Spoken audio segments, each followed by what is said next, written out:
Well, the long white cloud may have a silver lining. There you go, you got it in.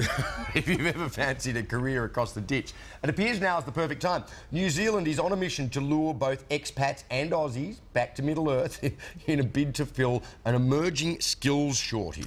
The New Zealand government has been holding job expos in Australia, including one in Sydney this weekend. For more on this, we're joined by New Zealand's Employment Minister Steven Joyce, who got up very early to get on a plane to get over here to talk to us. Thank you so much. No worries. Good to talk to you, Minister. How many jobs are you looking to fill, and what sort of areas? Well, right away there's 2,000 to 3,000 in this latest bunch of expos, but we're looking for 50,000 skilled workers over the next 2 years.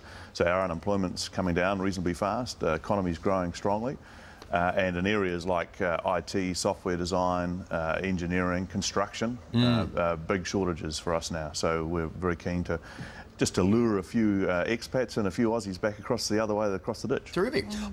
Funnily enough, Minister, for reasons you probably don't need to know, I've been reading some of the New Zealand papers all week, and there have been a number of articles pointing out that life across the ditch is not, you know, a bed of roses for expats.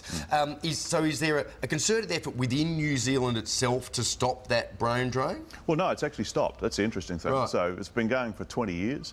And we had a positive net migration from Australia last month for the first time since December 1993. Wow. It was 17, wasn't it? What was that? Was it 17 people? Yeah, that was just a very small number. But the point was it was a shift. And you know, we had post the Canterbury earthquakes, we were losing 2,000 to 3,000 a month. But it's just, I think, the relative strength of the New Zealand economy now is really starting to change that around. So it's not a case of worrying about losing people anymore. It's about how can we attract more people.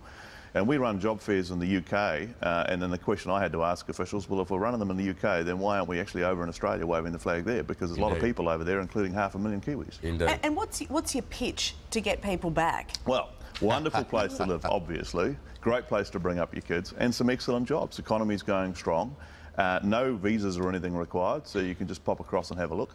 And it's a very straightforward opportunity. Right around the country?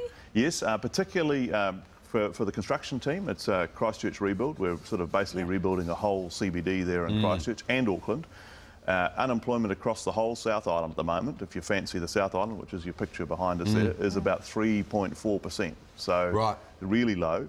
And so they're looking for workers right across the board. And in the North Island, it's a bit more engineers, IT workers and construction trades.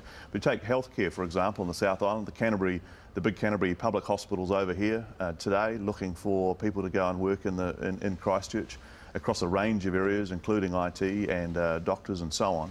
So it's a big opportunity. Yeah. Stephen, a couple of questions. A, how do wages compare? And how does that offset my living expenses, I guess? And B, you say no visa required. Is that no visa to take a look or no visa to work? No, for Australians and Australian permanent residents, there's no visa required to work in New Zealand. The same way there's no visa required to work in Australia for Kiwis. And a lot of Australians don't understand that. They don't know that that's a possibility, but it's very straightforward. If you're Australian or you're a permanent resident in Australia, you can pop across the ditch and start work the next day. There's no problem. In terms of the wages, well, we were in Perth last weekend. And it was interesting, actually, because we can't compete. I don't think many people can compete with the big mining projects. Sure. But more generally, the employers were pretty surprised that actually it was very competitive. And when you add in some of the employment differences in New Zealand, so, for example, lower tax, lower superannuation costs, those sorts of things, it actually evens up pretty well. And, of course, you've got the lifestyle on top of that. And it's quite a good pitch. Yeah, that's right. And you're going to win the rugby. A little bit of rugby, you know, league and union, but I know it's not a good idea to raise that. No, but if you want to be on the winning team, that's the place to go. At the moment, that's certainly the case. Stephen, thank you so much for joining us. It does sound like an attractive proposition. It does. Well, Sydney Town Hall today, he said, can I do my pitch? Sydney Town Hall today. We've got about 1,400 jobs, 35 employers.